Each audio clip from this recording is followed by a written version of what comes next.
Mainit yung leche plan mo. Mainit ba? Bagsak eh. Kalahati ka. Lahat sila sa leche plan ko eh. Lahat eh. Ba, nandiyan pala si Raquel eh. Yan na lang kakainin ni Raquel na dessert yan eh. Kumakain ba yan? Ang liit-liit oh, size 0. Raquel? Pancho. Pancho.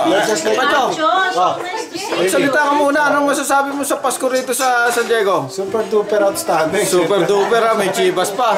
Pero Pex, nakita mo yung camera na Pex, wala sila dito na Pex, mabilaw. Wala nga eh. Alam mo yung papa mo nung nakatira sa amin, pagkatapos naminis yung mama mo, umiiyak. Joy. Ano masasabi mo rito sa party sa bahay mo? Ba, kahit pa paano, at least nagkasya dito sa bahay. Ayun na nga eh. Alala mo, nakakita ka ng multo sa banyo. Kaya maglalaro tayo ng mga games. Sinabi ko nga sa mga.